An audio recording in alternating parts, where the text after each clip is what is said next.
going on, everybody? It is, I think it's March 1st. I think. Can someone correct me? March 1st? It's March 1st.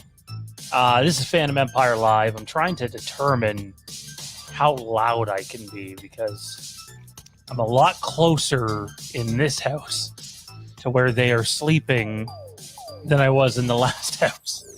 Might need to get some soundproofing on the one wall. We'll have to wait and see on that one. But we got one hell of a show in store for all you guys and gals out there tonight. Thank you for tuning in.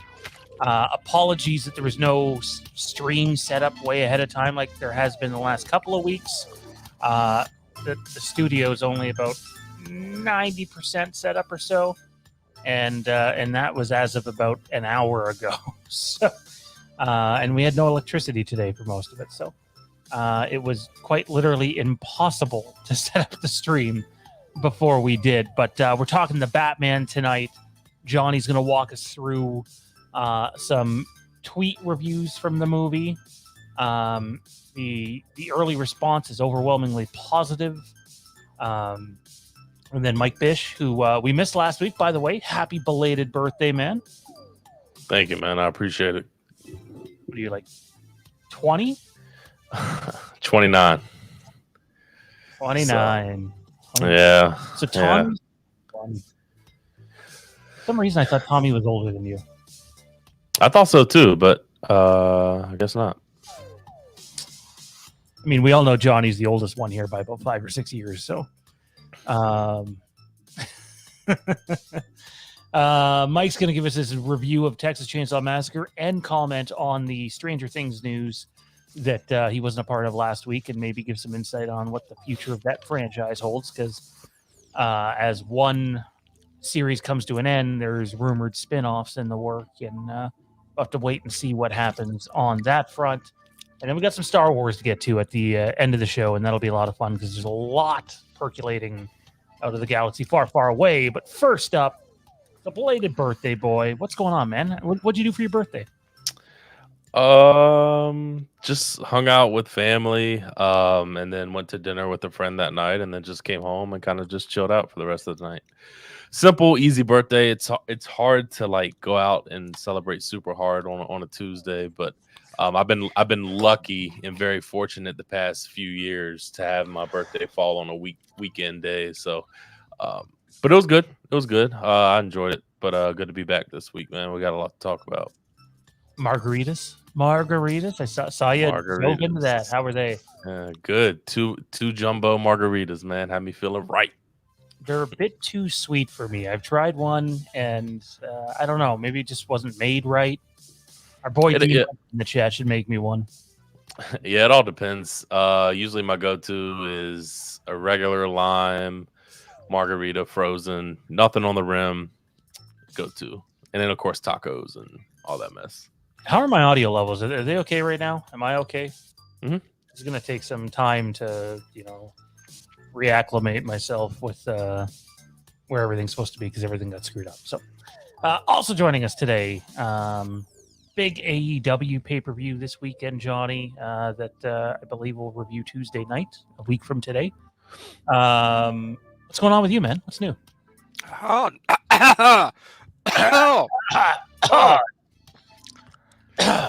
Don't swallow.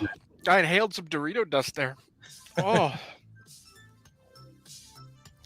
Whew. No, nothing. Nothing's going on at all. Yeah, I'm excited. We're hitting that odd game period. And I've got a few games coming out in the next little bit that I'm pretty excited for. So, I got nothing. I can't remember the last time I bought a game or have had any interest in buying a game. Although I'm definitely going to get GoldenEye whenever it comes out. I still don't know when that date is. I think it's soon, isn't it?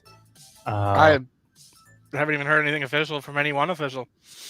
So, I mean, there's enough out there where there's enough smoke out there that there's some fire. But I was under the impression that that thing was coming sooner rather than later. But I guess we'll have to wait and see. I definitely think it's happening at this point. I'd be stunned if it didn't. But yeah, no, that's the only thing I can think of, man. I don't know. I'm just completely disconnected from the gaming world. I got the 2K22 Mhm. next week and MLB 22 beginning of April. Yeah, I'll spend money on MLB when the owners pull their heads out of their ass. So, Well, you know, Yeah, as good luck. was the case last year, it's on Game Pass again this year. oh, okay. Well, that's a little different. Yeah, it's just a travesty. What's going on over there? Just a complete joke.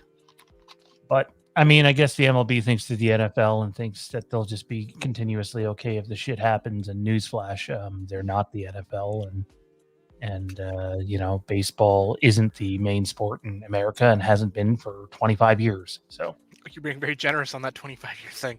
Yeah, I mean, honestly, I don't even know if it's top 3 to be honest, but I mean, I love ball, man. I love it, but yeah, me too. I mean, I agree, but I mean, you think about the money that the NFL, the NBA, and I would even say NHL brings in. No. So yeah, NHL's not there yet. But another lockout, and they might be. No, I mean, but I don't know, Johnny. I see a lot more packed arenas for NHL games than I do MLB games. and It's as not, long as it's not even close. as long as the National Hockey League continues to pay the bills for a flailing Arizona franchise that won't even be able to fill up a 5,000 seat arena for every home game, they'll never be in that big. That's just ignorance of Bettman. I can't believe the owners allowed him. I said this. I didn't say it to you, but I said it in the football chat that how the other 29 owners in the NHL have not said we're tired of paying for your up. Get rid of that team. Yeah, I don't get it. Keith says, "Hey Sean, looking good, bro. Lost some pounds. Congrats." Yeah, I most definitely have. I've worked my ass off for the last. I mean, realistically, a couple of months, but like the last 2 weeks, the amount of work I've done. My former weight would not have been able to handle it and still be on the show tonight. So I'm gonna keep at it. By the way, I've been watching. I've been creeping Mike out on his social media and some of the weightlifting he's been doing. Oh man, I'm nothing compared to that guy over there. He's like the incredible. Oh, come on. Not even close. Not even close. I'm sitting here bragging about what I did over the past weekend for me, and then I get on Instagram and see somebody squatting 450. I'm like, okay, humbles me a bit.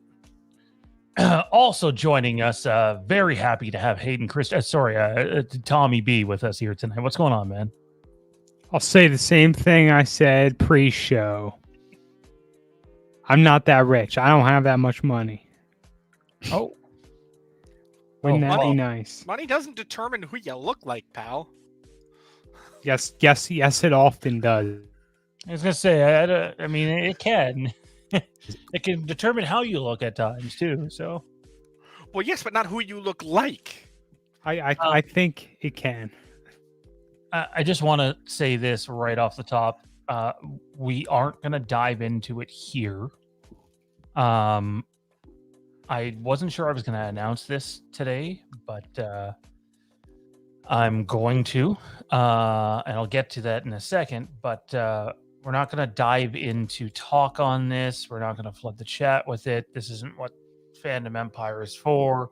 But I would feel like a complete ignorant, uncaring asshole if I didn't say right off the top that our thoughts and prayers are definitely with the people of Ukraine and every ridiculous thing that's going on over there at the moment, and it seems like most of the world is aligned on that front. But this is Fandom Empire, and we will focus on fandom stuff. However, if you do want to hear some stuff that's not necessarily fandom related, in the next couple of weeks or so, this will be launching. And it's just it's a personal channel of mine that I've been working on for a while now. Tommy's known it's coming for a bit now. I believe one or two other people have known. And it's not like you won't see any of the other guys on the channel. I'm sure when a certain topic comes up, that'll be great. I also want to talk, a bunch of Bo Burnham, and I don't feel like Fandom Empire is the place to do that. So I thought it'd be cool to have a different outlet for that stuff. And speaking of Bo Burnham, loving that poster. So, and then I got Joker way the hell over there. And don't worry, I know you can't see it, but Halloween is right beside me here and over there as well. So still got Halloween, and then also have this little guy. It was a Christmas great gift from my sister-in-law. So it's little Mikey Myers, and then have Toronto Freddy's bobblehead gift to me from earlier. So studio's looking good. It's looking good. Oh, right off the bat, Scream 6 or whatever it's called. The next Scream movie is going to be filming in Quebec. So that's a bit of an interesting choice to film in. Didn't see that one coming. Any other just like tidbits out there that you guys want to touch on that have come up? I'm pretty disconnected from the fandom world in the last 7 days or so. Literally all the information we're going to discuss tonight, I pulled today because of just how insanely busy I've been. Nothing. I got nothing. All right.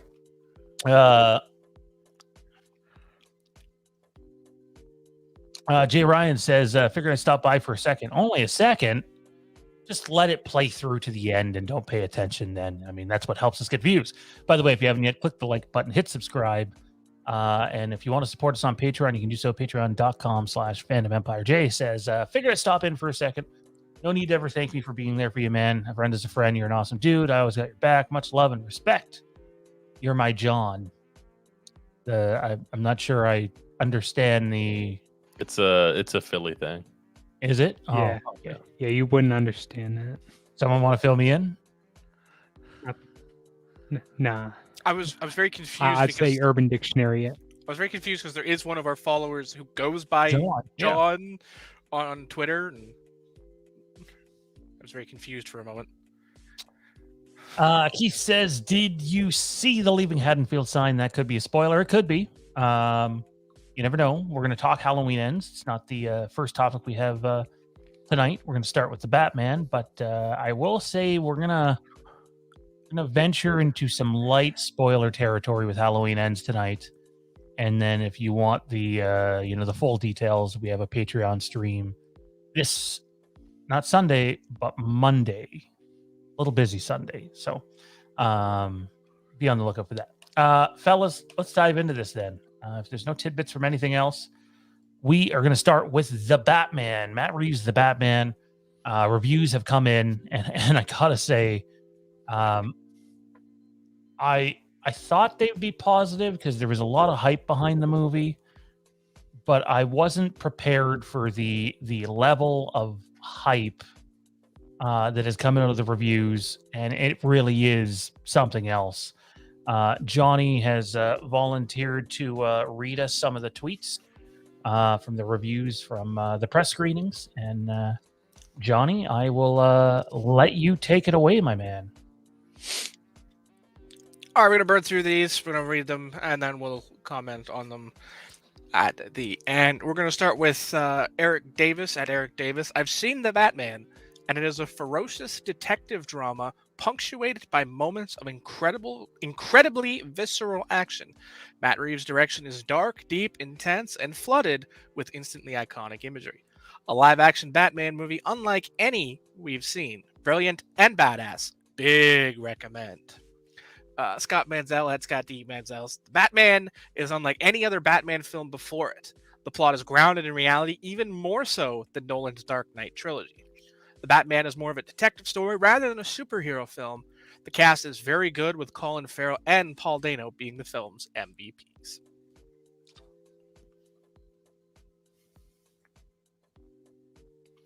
All right, Diego Andaluz. Wow, The Batman is the best crafted Batman film of all time.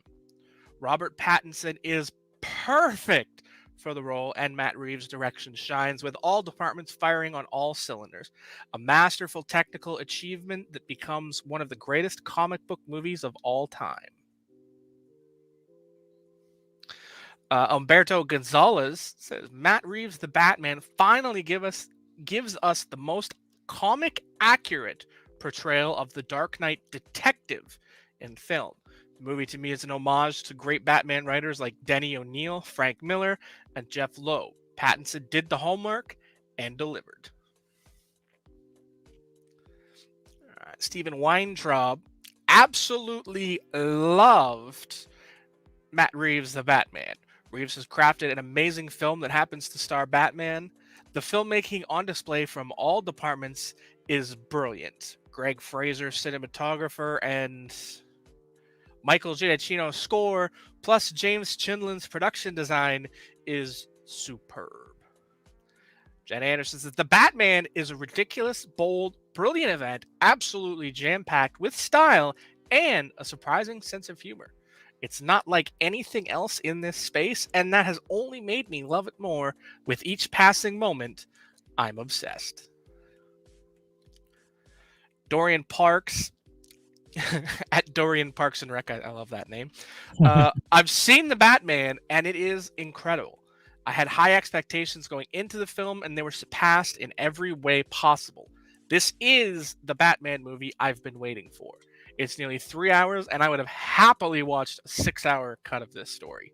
Yikes. Matt Neglia says, Matt Reeves has made the definitive Batman film with the Batman. Think of Seven, but set in Gotham. Robert Pattinson's eyes are so intense and observant under the black cowl, while Michael Giacchino's score is a grand and haunting masterwork. An epic, dark, and thematically rich neo-noir. Evan Valentine says, Pattinson in The Batman feels like a man that is being held together by duct tape, painkillers, and madness. Then he puts on the mask, and he's like a demon from hell, an alien. The decision to make his footsteps reverberate in the film itself is absolutely genius. Gabriel Carvalho says, but forget about the film itself, because the post-credits scene is overwhelming. Seriously, if you needed a reason to watch The Batman and make it a DC hit surpassing $1 billion, now you have it. Those 2 minutes sustain at least another 10 years of Bat movies. Well, there you have it. There's some what I would call incredible reviews out of the Batman. And it's not like there's not negative reviews. There's definitely a few negative reviews. It's sitting at 87% on Rotten Tomatoes. Although if you go over to Rotten Tomatoes and actually look at some of the ones that have brought it down to 87%, they all, well, not all of them, but 90% of them have the same thing in common. The film is too dark. And I don't mean visually, I mean, tonally. And I just can't help but wonder if maybe they're Marvel shills that have gotten too used to the MCU. But I haven't seen the film, so maybe they absolutely have a point. We'll have to wait and see. But when you guys hear what Johnny just read off by all those press holders, or how do you guys feel about it, Mike? Has it done anything to increase your hype for the movie heading into this weekend? Not really, because I'm already at like a 15. So, but no, I mean that's really good to hear. I've always appreciated hearing reviews going into films, but I kind of reserve the right to obviously just have my own opinion once I see the film. And I fell victim to all the positive Scream reviews, and it wasn't what it was. If I never would have read those reviews, I wouldn't have went in with super extra high expectations. I would have went in with what I thought it would be, and probably would have walked out a little bit more satisfied. But I don't really have that worry with the Batman. I've always thought that this film I've always had high expectations, and I'm always going to have high expectations for any Batman film. So no matter what review comes out or what hype is out there, I'm always going to have, like I said, those high expectations. Something that stuck out to me was this was a Batman film unlike we've seen before. I think out of all of the messages and reviews that I've read, that's the one liner or the one caveat that sticks out to me. So I can't wait to see it. But that's exactly the one that I'm excited to see, a Batman story and a Batman film that's different than what we've had in the past. And I would say for the most part, outside of a couple of movies, at least for me, I enjoy all the Batman films. So I don't think that this is going to be a film that I'm going to walk out disappointed of in any type of way, or I'm going to hate. So yeah, I'm just excited to see a really good movie. Our boy Dean Renner in the chat says the negative reviews must come from huge Batman Forever and Batman and Robin fans. I'm not the biggest Batman Forever fan, but it's still miles better than Batman and Robin. It's not a high bar, pal. No, it's not. No, Batman and Robin make all the Disney Star Wars releases look like Oscar winners. So, I grew up on Batman and Robin, so just imagine how that went for me. You know, I fell victim to. I fell victim to it as a kid. I mean, it's the film that came out when I was a child and what I grew up with, and then you rewatch it now, and the value is just you see how much of a shit film that is. But I mean, they marketed it correctly. I mean, they wanted to make it really geared towards kids, I believe, and that's what they did, and they got me excited for it. I loved it as a kid. You mean they made it a shill for every product placement they could possibly cram into a 2-hour movie? Your words are not Batman lies. does not carry around a MasterCard. That is true. But as a kid, I thought that was the coolest shit in the world. When he pulled out that MasterCard and it had the little bat logo on it, I was like, that's That was fucking the awesome. stupidest thing I've ever seen in my life. Yeah, now, but as a 6-year-old kid, come on, man. even as a what would I Well, been you're a really smart 6-year-old kid. when was Batman and Robin? Was it 97, 98? Forever was 96, I think. 95, Now remember, 96. You're Johnny very is the oldest one. No, I'm not. well. I was 6. If it's 97, 98, I was 6. I mean, I was about 10. And I mean, Okay. to me, it was stupid because of the 10. by that 10 I'll point, give you. I understood basic finances to realize that Bruce Wayne should not be paying Batman's bills. Agreed, but at 6, I didn't. So, Well, at 10, I did. Oh man, I hated Batman and Robin, and I've never liked that movie. That was terrible. 10-year-old me hated bat nipples. Okay, 10-year-old me. This is definitely like this particular Batman film. The Batman is definitely geared towards an older audience. It might not be the type of Batman movie that if you have like a 5 and a 6-year-old that you want to bring them to. Just in terms of the things that I've heard about it, it's not child friendly by the sounds of it. It's as close to an R rating as you can get without it being an R rating. And that's saying something for a Batman flick.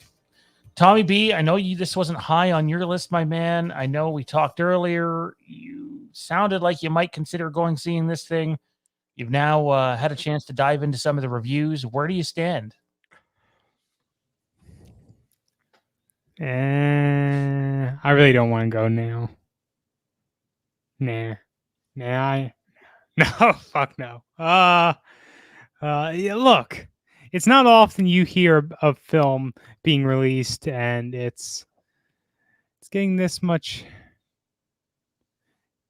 Something like a new Batman film with an actor nobody really wanted to see play Batman, getting these kind of reviews. It's bound to raise the eyebrows of any relatively reasonable person, right? So, I think that's fair. I definitely think that's casual thing, and I'm right. But if I wasn't interested before, I would definitely be interested in it now. So you think there's a chance you might end up giving it a shot? Yeah, I can't say when, but I'll probably give it a shot at some point. I think that's, I mean, when someone can go from probably not seeing it to, yeah, I'm probably going to give it a shot. That's good word of mouth. Like that's a positive sign. And Johnny, where are you on this, man? Obviously you had a chance to read the reviews. I don't think you've seen the Joker yet. And I know that's something that they're really comparing this movie to. As your what? I don't even in terms of the Joker. Yeah, very much so. And tonally speaking, no. You haven't seen the Joker? Oh, You haven't seen Joker? Nope. Why? It's like one of the best films in the past 5 years to come out. Okay. What you Not my cup of mean? tea. Not my cup of tea. Oh, my bad. I thought you were into all that. I thought you were into this stuff. My bad. Oh I'm no, my into- bad. I I'm into thought you comic were book movies about comic book characters. okay. Candy says they hated the Joker. I loved it. I think it's the best Batman universe movie since The Dark Knight. It's not even close. But yeah, Johnny, where are you with the Batman now? I can't remember where you were before, but like, are you a little more hyped today than you were, say, a month or two ago? I mean, I wouldn't say I'm any more or any less hyped for it. I mean, it will either be good or it will be awful. I have, zero expectations going into this. I mean, I'm treating it like I did the Batman Begins, basically. You're going in clean slate. I don't know what you're going to do. You're either going to do something good or you're going to do something I can't stand. There's probably no middle ground for me. I'll either love it or I'll hate it. Mhm. But that's just me. So I'm interested. Everything I've seen has made me, sort of intrigued in the, the takes on the characters and paying a bit more focus to some of the characters that don't get the, the upfront focus that they normally get, or the type of storytelling that they don't traditionally get. So, I do plan to watch it, but it's not I'm not running out to theaters to see this. I'm not. I'm gonna wait, and the fact that I only have to wait, a month and change to see it is great for me. So I don't have to sit around and wait for 6 months for a DVD to come out or a Blu-ray to come out. It's on HBO Max in 46 days. So I'll watch it next month, and I'll either love it or I'll hate it. Or fall in the middle. I mean, possible. I think that'd be worse, right? Because So- it's So black it's, and white, man. So well, black no, and but white. I'm saying like it's the old axioms that is Harry Bishop. One of them, have that famous quote of, "I want them to love me or hate me, because indifference means you just don't care." I don't, indifference. I mean, it's possible that I'll just just whatever. I don't care. But I figure I'm either gonna love it or I'm gonna hate it. I just don't know which yet. Dean Renner says Joker 2 is apparently in early development. I have heard that. Diane says Joker was one of the best DC films made. I agree. Dean said Joker was amazing. I also agree. I almost feel bad that the poster is way over there, but at least it's not in my living room anymore, which is where it was at the old place. So got it on screen. Look, I think one of the things I most like about in terms of what I've heard about the Batman is it's not something that like, okay, they've planned out the first movie, the second movie, and the third movie, or the fourth movie, or however many there ends up being. And that like they're set with that plan. They've legitimately only planned one movie. The focus was on that movie. And, the chances of us getting a sequel are very high, but there's no guarantee. And I kind of like, let's focus on what's in front of us rather than worrying about what's down the road. And before people, say, well, Star Wars didn't plan the sequel trilogy and look what happened there. The difference is Star Wars was rushing out, or Lucasfilm and Disney were rushing out those movies as quick as they possibly could. You're not going to see a quick turnaround for the Batman, a sequel to the Batman. You're not going to see a sequel to the Batman next year. It's not happening, and probably not the year after either. So I'm excited that they put all their eggs in one basket, and we'll see how it pans out. Any other thoughts on the Batman, fellas, at all? All right. I suppose we shall move on. And the next topic for tonight's show is, and tonight's show will probably go pretty quick. It's not like a loaded show, but the next topic, a lot of people's favorites, it's Halloween Ends. So Halloween Ends debuts. There's two different, I don't know if it's the 14th or the 15th of October. I thought it was the 14th. Yes, it's the 14th of October, so that date is wrong that's listed there. But a lot of people have been paying a lot of attention to what Jamie Lee Curtis has been doing recently. And this is something she put out on her Instagram. Johnny, feel like giving this one a read? I know I didn't prep you for it, but it's on the screen anyway. Well, you know, I don't know any of the ats unless they're their names. So Yeah, just say the name. you know, but it was. I did read this post when it came out actually. Last shot in Savannah, heading home. When I play Laurie Strode, I put away the talismans of Jamie Lee Curtis's life. My wedding ring, my cherished necklace with the Kathy Waterman child charm with Annie and Ruby's names, and the My Hand in Yours pendant she made. The pearl Ruby gave me when I stood up for her, the circle of life from Jason Blum, Cartier, and today the knife from Baby Blades, which I found on Etsy and had made for my OG Halloween team. These good luck charms hang around my neck every day and remind me of who I am, and I was thrilled to put them back on after taking them off to film the movie. I'm back to Jamie, and I'm already cleaning and organizing and throwing things out, although I'm doing so with a tiny limp and moving much slower as I'm battered and bruised, but ebullient from the experience of shooting Halloween Ends. So, Mike, as Johnny reads that, and obviously the final part there, I'm doing so with a tiny limp and moving much slower as I'm battered and bruised. A lot of people have been reading into this and just sort of going on their own little trail with it on YouTube videos and podcasts and what you will. What do you read into this? I'll try not to read too deep. I mean, I think we all know, especially every Halloween fan knows that Halloween Ends is gonna have a showdown between Michael and Laurie in some type of fashion. And that's what I think happens, and she explains that in her post. She was thrown around, bruised and beaten, battered, everything that she said. I mean, as far as I know she posted a lot of photos, especially the one that says leaving Haddonfield. You can read into that what you want.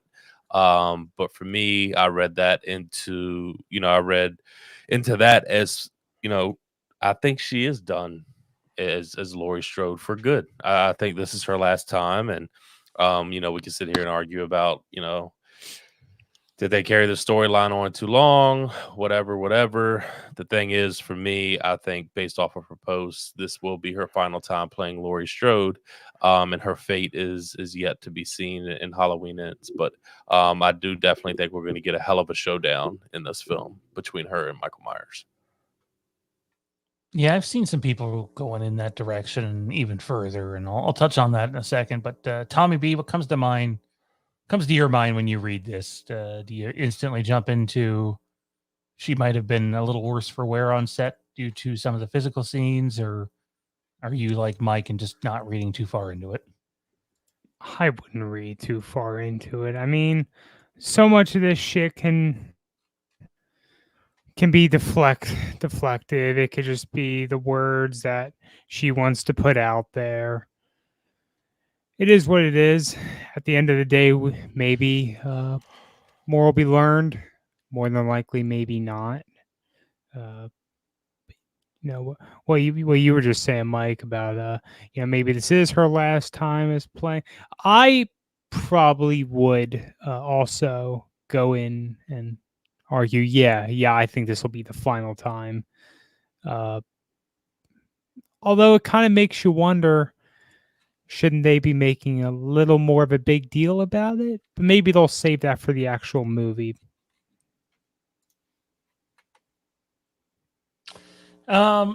So I've seen a lot of people instantly jumping to, oh, okay, so this means Laurie and Michael have their big final showdown, and Laurie finally finishes Michael off once and for all. I'm going to say this, and I'm going to preface this by saying light spoilers ahead. Until the movie's out, nothing is 100% confirmed. But again, there's a lot of people jumping to conclusions, thinking that Laurie puts an end to Michael, and she's battered and bruised from the final fight and how it goes. And I'm gonna be honest with you all actually, is from what I've heard, like the actual final battle she's not in it. That's what I've heard. Now, when I say final battle, I'm not saying she's not in the final battle. Let me correct that. I'm saying if it's coming down to two people, she's not one of the two people. So read into that what you will. Could be wrong. I don't believe it is, which leads me to my next topic, and that is one Andy Matichuk in Halloween Ends. It's to my belief, and to a lot of people actually, that Andy Matichuk continued filming on Halloween Ends after Jamie Lee Curtis ended, and that doesn't necessarily mean anything because films shoot out of order way more than they shoot in order. A film shoots in order rarely, and if it is shooting in order, it's specifically a choice made by the director and feels like he can gain more from the performances that way. But no, to my knowledge, Andy Matichuk has done a lot of filming on Halloween Ends that doesn't include Jamie Lee Curtis. So I can't tell you for sure here that Andy Matichuk will be the quote unquote final girl. But it really does seem like all signs are pointing towards, as much as this is Laurie's story, this is going to be a passing of the torch. And it should be that way. And I felt that way for a while. Like Jamie Lee Curtis has had her time. She's literally been in like 3 different timelines. And, let's let someone else, have it. You've slowly built Andy up. And I know there's a lot of people that don't necessarily think the most of Allison's character in these movies, but I have no issue with Allison in these movies and I truly think you have a chance to build something with her. Mike, any thoughts on the possibility of a torch passing from Laurie to Allison and Jamie to Andy? That's always been my prediction. That's what I think is going to happen. Now will Andy be in any more films down the line? Obviously, that's a whole different topic for another day. But I never thought that at least. Well, let me rephrase this. I should say that I don't have outside of any inside information I've always thought that Allison and Michael would be the last battle in Halloween Ends. Just something that I thought that Laurie and Michael would be way too predictable. And it still might go that way. Obviously we don't know, like you said, Sean, until the film comes out. But I thought Allison's time to really shine in the movie should have been in Kills. I felt like she was ready, and she had her moments, but not as I just thought that she would have had more moments in that film. I get it; they were focusing on Michael more in that film, which I greatly appreciated, which is why I really enjoyed the film. But I think that this in Halloween Ends, we're going to get a lot of Andy Matichuk and in her character and Allison. And like you said, it's the way it should be. I think she's ready for it. She can definitely hold her own. I know, like you said, people don't like her. I don't understand why. I think her character is great. I think she is great. Not one time during any of these 2 films that have come out have I been annoyed with her character or anything like that. So I think it's time, and I think that's the way they're going. I absolutely agree. I do think it's time. I think it's long overdue. And to me, it just makes sense. It makes sense. Like whether you do more movies in this timeline or not down the road, it would almost feel like a disservice to Allison's character. And I also think Jamie's just done with the character too. I mean, she's up there in age, and obviously, you never know what the future can hold. Money is a huge thing. It can change anybody's mind. Money. But I think she's just tired of this character. She's done everything in this franchise. Like you said, 3 different timelines. Great in every film, in my opinion. So it's just time to move on. And I think Allison is the one that I think outside of, Rachel and 4 and in what you could have done with, what's her name? Help me out. In 4, Child. Jamie. Yeah. So those were the only 2 that I felt like could really only carry, that you could really pass the torch to. And that obviously that is passed. They didn't go anywhere with that. So Sorry, seen some things come in here. Where did they go? Diane says Allison and in the shape makes sense. Dean says makes the most sense if it comes down to a showdown with Allison versus Michael. I agree with all that. Tommy B, if you're the one making the decision, and it has to be a one-on-one fight to finally end it, do you choose Lori or Allison, and why? I would probably choose Allison, honestly. Like, yeah, is there the legacy of, the OG characters having one last, battle, if you want to call it that? Yeah, there's that, but I'm more behind the idea of a passing of a torch and making something that could, come again another day, I guess. I tend to have that opinion with a lot of different things. We talk about similar stuff with Star Wars very frequently. It's just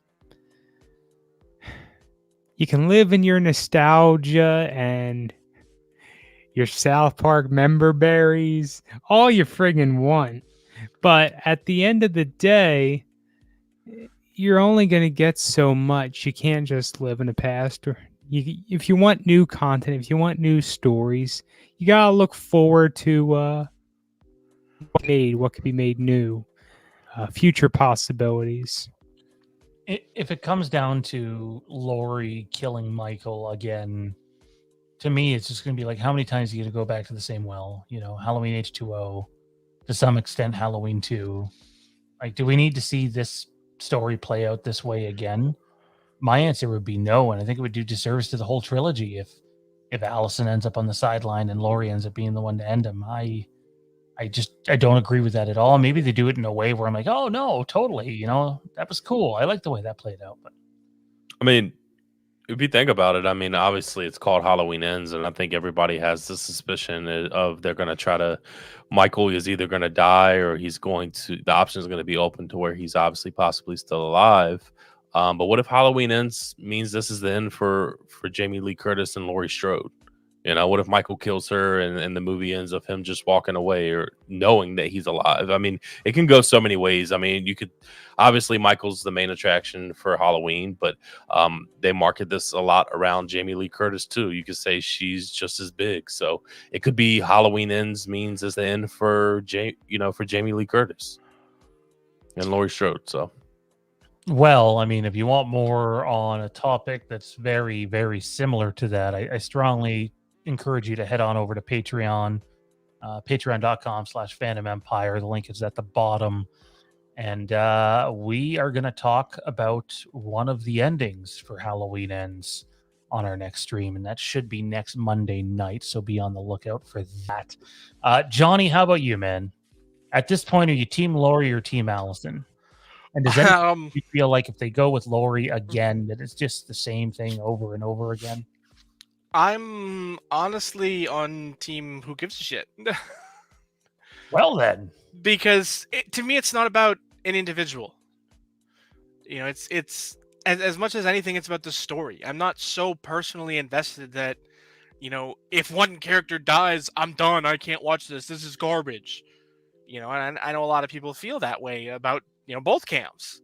So for me, it doesn't matter. It's just about the story. I don't care who's standing at the end as long as calling this movie Halloween Ends means something ends. Whether that's, the Strode story, the Strode Michael thing that we've been, dealing with since 1970, whatever.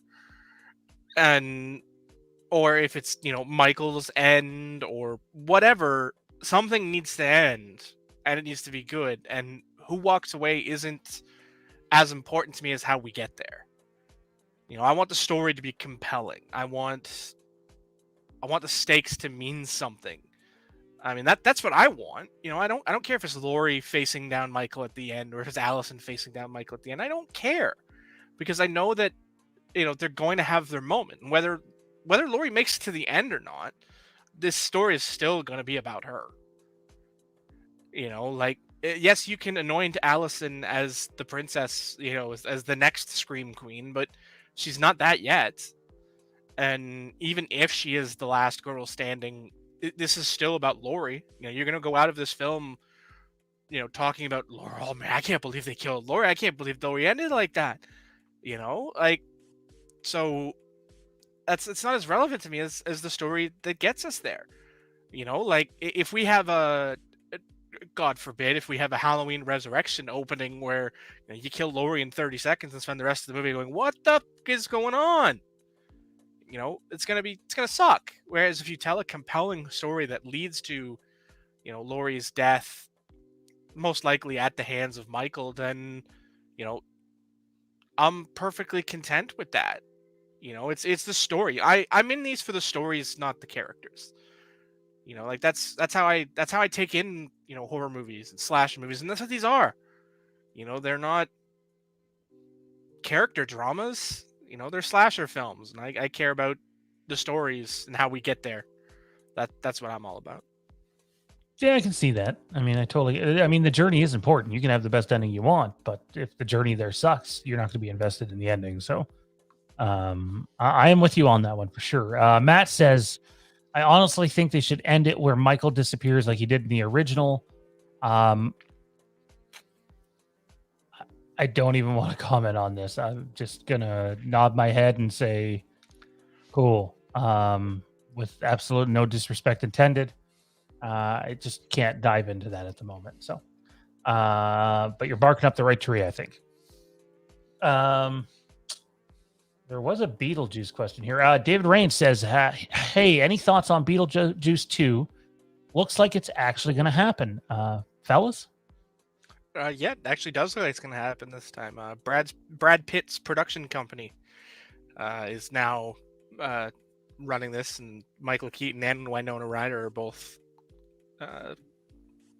attached to the project. So, Yep. I love Beetlejuice. You know, I thought it was a great movie. I grew up on the cartoon, so I mean, I'm here for a Beetlejuice story that I think could be fun and interesting. I mean, especially if you get was it Gina Davis and one of the Baldwin brothers? Alec Baldwin. Was it Alec? Really? It was Alec. Wow, he was so young. Yep. So probably not Alec Baldwin, but you know, if you get Gina Davis back and, you know, somebody else, it could be a certainly an interesting story because the characters compel themselves to being able to pick up a story, you know, 30 years later and tell an interesting story, whether that's, you know, Winona's character is now in the beyond or whatever, or however it'll be fun. I'm down with it.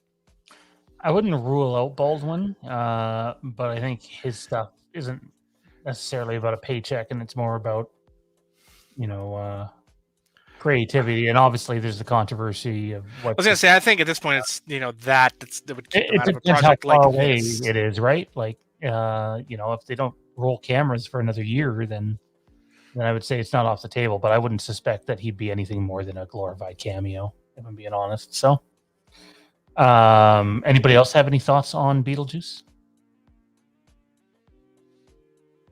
Alrighty. I'll be Before honest. their time, I guess. These I can't stand Beetlejuice. I didn't like it at all. I've never liked it. It's just not something that's for me. But I understand why people like it, and I understand why it's such a classic. It's just nothing that necessarily resonated with me, and never really gravitated towards it. But I totally understand why people love the movie. Like that. I love the Winona era for Tim Burton. So Edward Scissorhands, great movie. I like Edward Scissorhands more than I like Beetlejuice.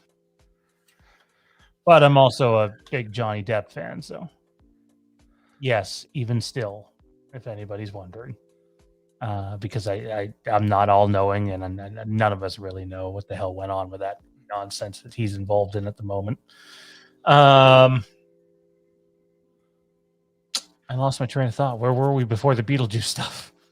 We were ending on Halloween. Halloween. Okay, so there is more Halloween stuff, and one of the Halloween ends, and I'm gonna, you know, stress that this is strictly a rumor at this point, and I have been unable to get this confirmed, but apparently after their Georgia shoot, there is a shoot in a unspecified location quite a ways away from Georgia with Halloween Ends. And I can't help but wonder if that's some ending stuff that they don't want anybody getting their hands on. And so, yeah, Halloween Ends has not finished filming yet. And it sounds like it will continue elsewhere as well. So it really makes you wonder how much of this movie Jamie Lee Curtis is in, even with shooting out of order. So,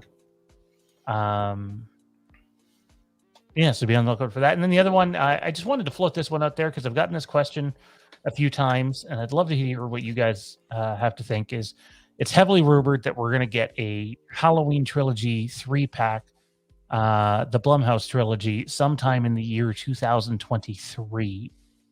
If this happens, and I'll start with you, Mike, other than them just placing 3 movies in the same package and calling it a day, I'm talking new extras and stuff.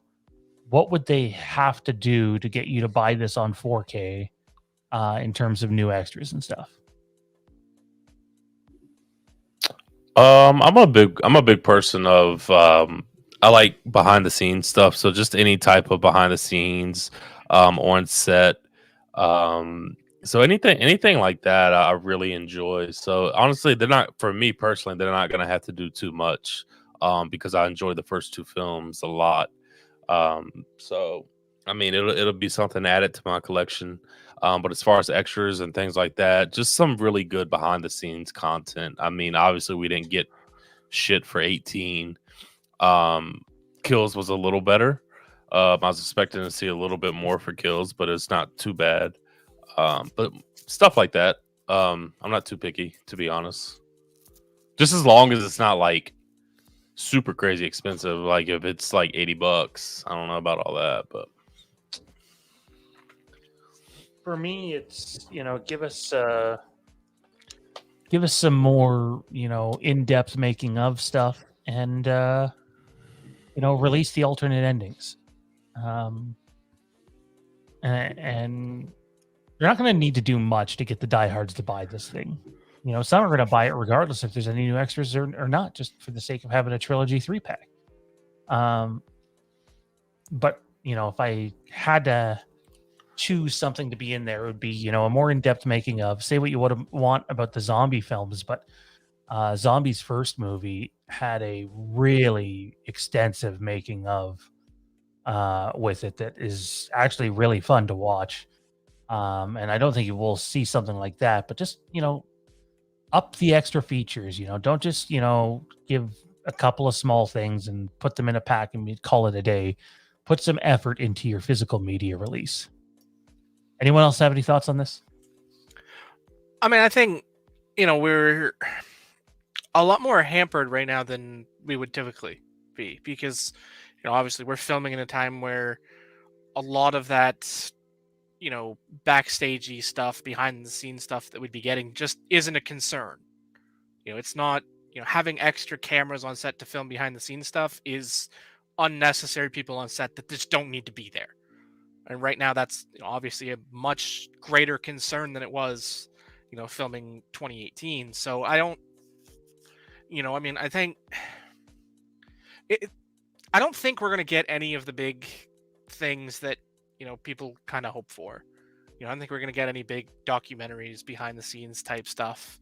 So I think it'll just be more of the stuff they've held on to that they didn't put on the initial releases, like, alternate endings. I'm sure there's alternate scenes that are still on the cutting room floor, alternate takes, that kind of stuff that, will endear them to people who are on the fence versus people, because let's be honest, there are people who are going to buy it anyway. Like there's a large portion of that fan base who will buy every release, every printed media, even if they already have 10 different copies of it, they have to have that 11th. So, I mean, those people are going to buy it anyway. So there'll be something for, because there's also going to be a large portion of physical media buyers who waited, knowing it was a trilogy, that they'd wait for the trilogy release, whatever it is. So, That's where I am, honestly. I'll buy some physical media here and there, but I didn't pick up Kills. The only reason I ended up being with, the original film. It's a double pack. I tend to like to get physical media for movies I want to have on a shelf, but honestly, I don't need the best of the best collection. So, I mean, the long running joke I like to say in conversation every once in a while is I'm still yet to get a copy of The Rise of Skywalker. Still haven't gotten it. Same. I don't think we're missing out on much on that front, though.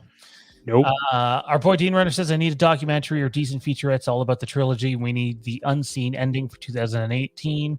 The packaging needs to be premium, some extra bells and whistles included in the box set as well. I do think whenever this thing comes, you're definitely getting the alternate ending to Halloween 2018. And I mean, Jason Blum's all but confirmed it. He hasn't confirmed it, but if you read into what he's saying, it's easy to tell that that's one of the things that they've been holding on to. I don't even know if I would have needed that, though. I just would have needed something for peace of mind, if you will. I think we had one more Halloween topic, but let me just check here. No, that was it. And the rumor I heard about a 3-pack is 2023. It wouldn't be end of this year, and it probably wouldn't be the beginning of next year, and you probably would get your traditional Halloween Ends release still prior to any box set being released. So be on the lookout for that. Let's keep this ball rolling, though, fellas, and we're going to hand it off to our boy Mikey Bish.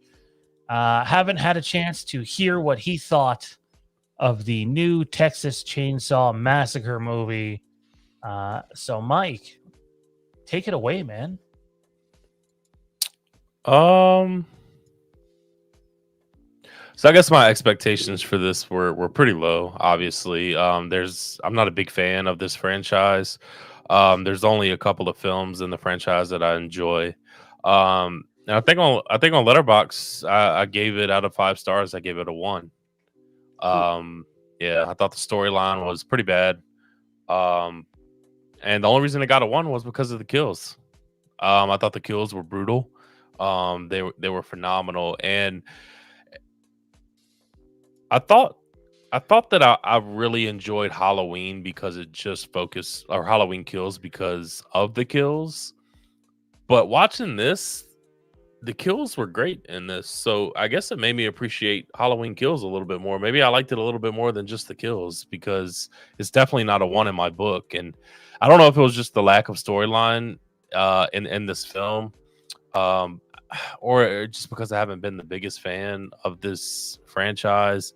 But low expectations. At first, it started off really good. I thought I was going to really, really enjoy it, but it kind of just tapered off for me. I thought Leatherface was pretty good. They went different with him in a little bit of ways. But the kills, the brutal kills, especially that first kill, I was like, holy shit, this is about to be a brutal film. And that's what it was. Most of the kills were pretty brutal. And honestly, that's really all I have to say. I mean, there's not much to talk about. I mean, it's such a quick movie. It's like an hour and 20 minutes or something like that. 82-minute runtime, I believe. So very, very fast film. Doesn't take long to pick up at all as far as the kills. But there's not really nothing really to talk about. The storyline just isn't there at all for me. And the only thing to talk about is the brutal kills, in my opinion. I agree with you on the kills front. I thought most of the cast was cringeworthy, with the exception of I don't even think you can call her the lead, but the one who survives at the end, Elsie Fisher. I think that's her name. I thought that she was really good in the movie, and then after that, it was kind of Although, with that said, I still had fun watching the movie. It was a fun popcorn flick to watch, and you can really tell how much Netflix had to chop up that movie to try to make something, deliverable to an audience. Because at one point in time, a lot of people were saying that it was unwatchable, and I don't know if I'd call it that. I still had an enjoyable time. It just wasn't anywhere near as good as it needed to be. Yeah, I mean, I don't know. maybe a 1.5 if I'm being nice. I mean, And I this did is a it 5 or 10. out of 5. So theoretically, you might be as high as a 3. A 3, yeah. That's basically just for the kills. Like I said, it's just I don't know. It was fun, I guess. Honestly, it really did go by so fast. I didn't have a problem with the pacing or anything like that. It's just characters were not really memorable at all, like you said, and there's not really a lot to harp on, to be honest with you. But my expectations were low, so I can't say that I was disappointed because I wasn't. Just I kind of got what I expected. Maybe a little bit more brutal than I expected, but outside of that, everything I expected. Yeah. Again, I thought it was a fun popcorn flick, but in terms of like a quality movie, I don't think it was that. So, Johnny and Tommy, any last thoughts on TCM? We know you guys talked about it last week, but Still haven't watched it. I was considering actually sitting down and watching it, but I never did because I have yet to hear something like positive about it. I do think it's one of those movies that is Seem- so cringe at times that you can't take your eyes off the TV. I guess that's good to an extent. Yeah, I mean, I guess it depends who you ask. All right, Stranger Things time, guys. Stranger Oh, Things yeah. season 5 will be their last season, and that season 4 will be cut into 2. Mike, you're a big Stranger Things guy, man. So walk us through what's happening here. Why is it ending, and what can we look forward to in terms of spin-offs? Because there's a lot of rumors about those. Well, I think really after midway through season 3, they always the Duffer Brothers always had a plan to end 11's story. And this cast story pretty much at the end of season 5. 5 was going to be the number that they wanted to go with. Obviously, they got hit with the pandemic. And as far as what took so long, I mean, that was my big concern because the big thing for me was, you have all these shows that are filming and releasing before this show has even announced a release date and has wrapped up filming. So we finally figured out a release date. Obviously, it's going to be split up into 2 parts. And one of the biggest reasons for the split is because season 4 is going to be the longest season ever. Basically, it's going to be double of the longest runtime season, which would be season 2, had 9 episodes, which the runtime, I believe, was a lot more than season 1 and 3. So that's why it took so long to split. I mean, this is going to be a huge season. You talk about double the runtime. I mean, that's just wild. So, yeah, I mean, I'm excited. We finally got a release date. I kind of don't like the whole split situation, but if it is double the runtime, I totally get it. Now, I was very frustrated, like I said, about how long it took to do all of this, but they're backing it up and at least making season 4 very long. So I'm excited. I'm excited for it. As far as Stranger Things, I think that obviously season 5 is going to be the last one, like they announced, but I don't think the Duffer Brothers are going to end this type of storytelling or maybe even this type of world after season 5 of Stranger Things. I think they're going to definitely dive into something more after this. Now, whether that they can work something out with Millie Bobby Brown and go deeper into 11's story, or come out with somebody totally new, I guess that all depends and stuff that they have to work out. I'm sure it's something they're already writing down and figuring out as well. So, yeah, that makes sense. That makes a ton of sense. I haven't seen any of it yet. Eventually, I'm gonna sit down and watch some of this here. I think you would really enjoy it. It sounds like it's a good binge show, and it sounds like the franchise. I mean, Netflix has a bit of a gold mine here with the franchise, and I suspect after the main show ends, we will get some sort of spinoff. What it ends up being, who knows? It's my favorite show ever, to be honest, of all time. So I'm sad that season 5 is the last season, but I'm also very excited it's not going to be one of these shows where they're going into season 8 or 9 just dragging out a story that should have ended a long time ago. I think the end of season 5 will be perfect. I thought they hit home runs with all 3 seasons so far. I think season 4 will be the same. So I expect nothing but pretty good, solid content for season 4. I know we talked Stranger Things last week, guys, but anything to chime in here, or just keep moving on? I'm a little bit of a different mind that I kind of feel like it's really just Netflix in general. I'm someone who likes a staggered release schedule. So, Disney Plus, you get your 1 episode a week. I kind of wonder at times why Netflix has never done that. Like, I understand the whole binge watching thing and folks love it. It's great when I'm going back and revisiting a series. But at the same time, you got to wonder who's going to just get, I don't know if they do free trials anymore, but a free trial, make a burner account, watch it, and then you're done. Or who's going to pay for 1 month and then you're done. It kind of seems like a better for business would be just stagger your release. Overall, probably the most profitable streaming service even today, where you have big money ones like HBO Max and such. So I'm sure they know what they're doing. Speaking of Stranger Things, there is currently a Star Wars TV show well into development, to the point where they're casting currently, and it's a Star Wars take on Stranger Things. It's apparently set in the High Republic. Again, this is all rumor for now.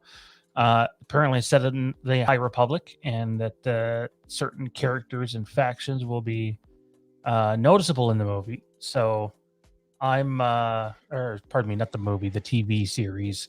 We don't really know anything else though, other than sounds like they've cast one, or they're trying to cast one adult, and the rest of them are children that are supposed to be playing.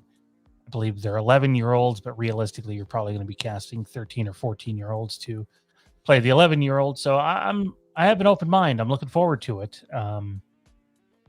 Any thoughts on a Star Wars Stranger Things style show? Do you think it can work? I mean, can it work? Yes, but the thing Stranger Things had going for it was that it caught lightning in a bottle. And that's not easy to do. They hit on something that was new. It was original. Right? That's the important thing. Stranger Things is Dungeons and Dragons in live action. There's really no other way to describe it, and nothing's ever come close to that. I mean, even official Dungeons and Dragons movies and TV series aren't as Dungeons and Dragon-y as Stranger Things was. So, it would have to catch sort of that lightning in a bottle, and I don't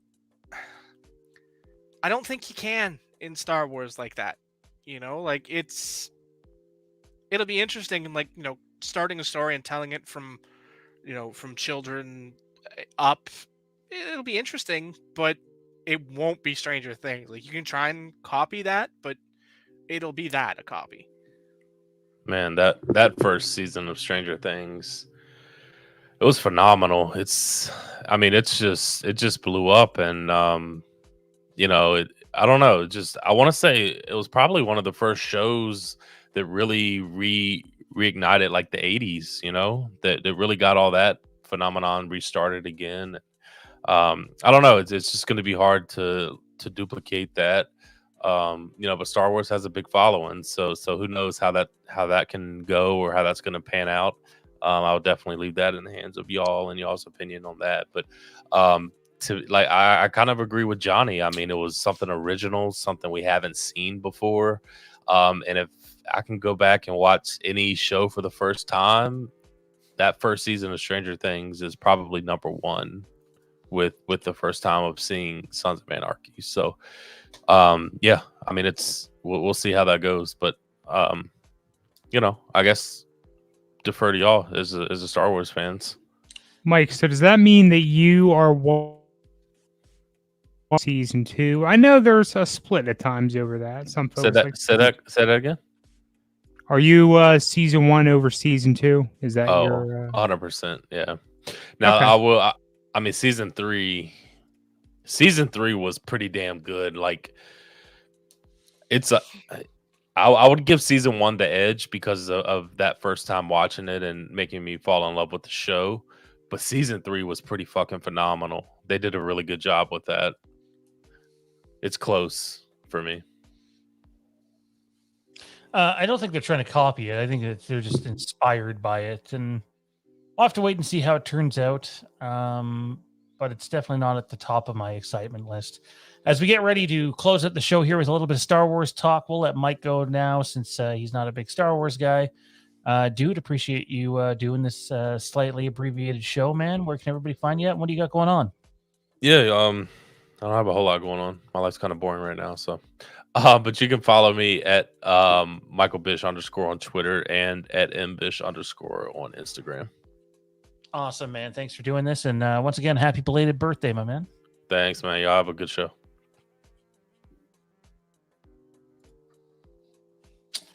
Yeah, I'm not even going to touch that one with a 10-foot pole. As for Star Wars, I was actually having a conversation. Star Wars? Yeah, I know, right? A brief exchange with someone today, and we kind of were going back and forth. He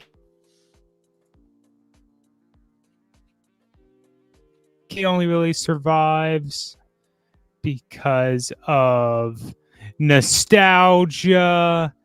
The fans, that's all they want. And, I ended up replying back to them. Like, I agree with you. I do.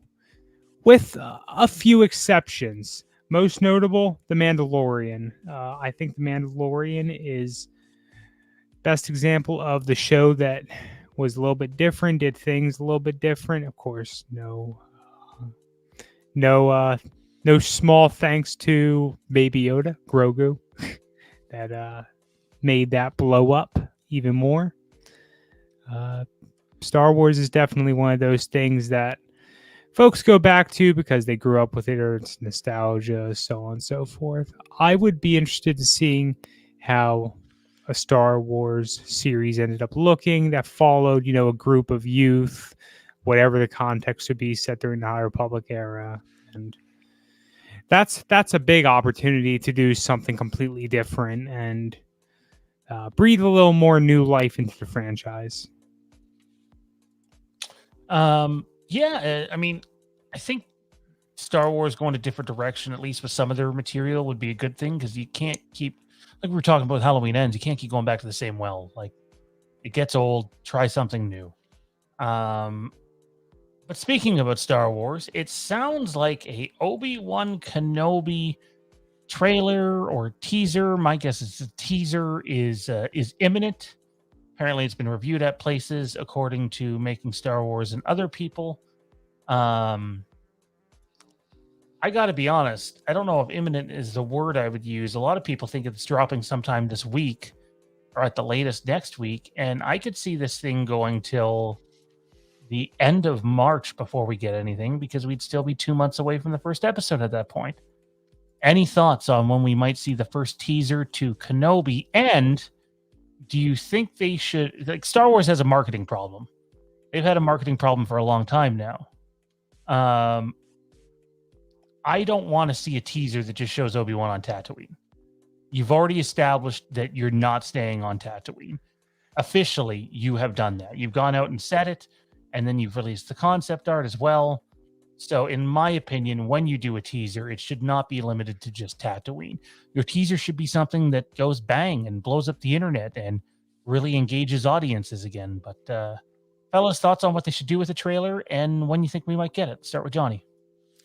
I mean, I don't know when they should do it at this point. Like, it's usually you get them with something, some big event of some variety, and we don't have that. I mean, You could have had a shot, if the schedule was normal where, opening night of the MLB season, you could have done it then, attached it to the opening the teaser trailer coming tomorrow, like Star Wars has tend to do in the Disney era, attach that to opening night. But, with that being pushed back now and being questionable, I just don't know when you're going to get it beyond, a random drop on Twitter. We're going to get one day that, Obi-Wan Kenobi trailer drops tomorrow at blank PM on YouTube and such, because I don't see them just doing a blind drop, because that just isn't their style. They'll build the hype. They've done that at every other initial trailer so far. I don't think any of them have ever been blind drops. They've always been There's been some teasers that have been, but not Yeah. the trailers themselves. Yeah.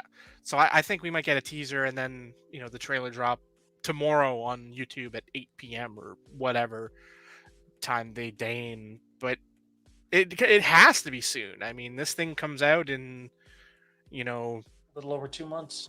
2.5 months now. So, you need something, and I just don't know when that's something. If now Disney does sort of have kind of something. I mean, don't they have there's a new Marvel series dropping in a couple weeks, isn't there? On Disney Plus, one of the release dates is in a couple weeks. Yeah, it's Moon Knight. Yeah, Moon Knight. And I mean, that kind of makes sense with the Oscar Isaac connection, that they may attach something to that, which isn't out of the realm of possibilities. Well, we'll have to wait and see. I apologize for the yawning, people. I have barely slept for about 2 It weeks. happens. Deal with it. It's No. contagious too. It's one of the reasons we're almost at the end of the show, and we're only about 80 minutes into it.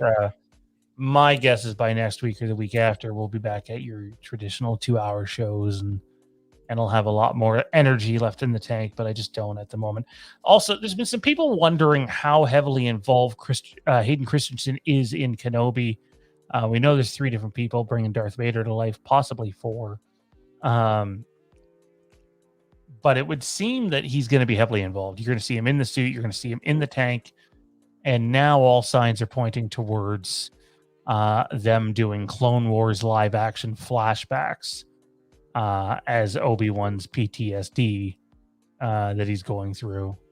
And to me, the idea of seeing some Clone Wars stuff in live action has me way too excited for my own good. Like borderline peeing my pants excited.